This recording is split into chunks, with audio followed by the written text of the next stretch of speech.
Salut les garnis, bienvenue dans cette nouvelle vidéo où aujourd'hui je vais vous parler de mon avancée pour les 4 mois. Et ça fait plaisir, ça avance doucement mais sûrement. Alors, pour rappel, je tiens à vous dire les dégarnis que le résultat final ne se verra qu'aux alentours des 1 an. Donc, début octobre pour ma part. Et j'ai trop hâte. Avant de vous montrer le résultat des 4 mois, je tenais à vous informer d'une chose les dégarnis. Alors, à partir du 4e mois, écoutez bien, on est seulement qu'à 15% de repousse. Vous avez bien entendu, 15% de repousse. Donc je peux vous dire que c'est assez encourageant. Alors, c'est pas moi qui le dis, c'est mon docteur en ligne. D'ailleurs, la plupart des informations que vous allez trouver sur cette chaîne vient du docteur en ligne que je consulte suite à ma greffe de cheveux. Donc c'est pas des paroles que je vous dis comme ci, comme ça, que j'ai chopé à droite à gauche sur internet. C'est du véridique prouvé par un médecin. Allez, c'est parti les dégarnis, je ne vais pas vous faire patienter une minute de plus. On va maintenant aller voir de plus près le résultat.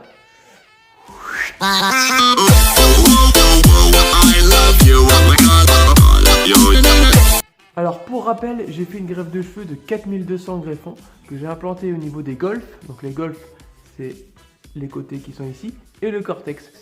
C'est assez pour l'instant bien fourni. Là, il y a une ligne frontale qui apparaît. Avant, il n'y en avait pas du tout, je vous fais voir la photo juste en dessous. Et par contre, le côté droit, il est un peu moins garni que le côté gauche. Donc pas de panique, le côté droit va pousser également. Il y a des cheveux qui sont en pouce, je les vois à l'œil nu. Alors maintenant les dégarnis, on va les voir au niveau du petit nid d'oiseau qui se situe juste ici. Alors je vous fais voir une petite photo de ce que j'avais avant et de ce que j'ai maintenant. Donc vous allez voir que c'est quand même mieux, mais c'est pas ça non plus. Alors je vais vous expliquer pourquoi.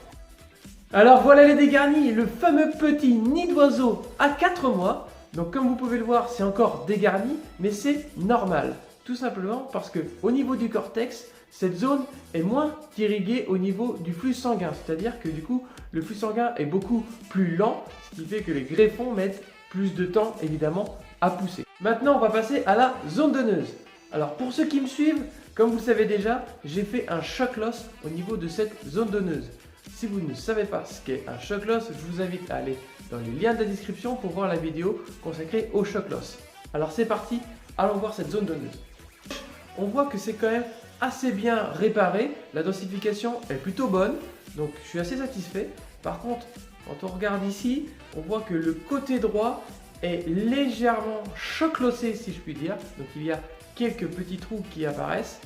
Donc là, moi je suis toujours au minoxidil, j'en mets toujours matin et soir. Je vois pas vraiment d'amélioration, mais d'après mon coiffeur, les améliorations se voient puisque du coup, il voit des petits cheveux qui commencent à repousser. Et voilà les dégarnis, vous savez tout de l'évolution de ma greffe de cheveux à 4 mois. Alors, ne partez pas tout de suite de cette vidéo, car avant de partir, vous devez retenir ces 2 choses. Alors, première chose, il faut savoir qu'à 4 mois, on est seulement à 15% de repousse.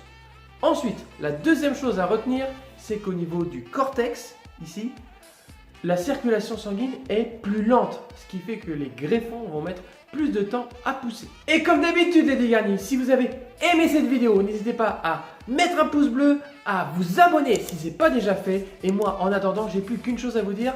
Les dégarnis, prenez soin de vous et portez-vous bien. Allez, ciao. I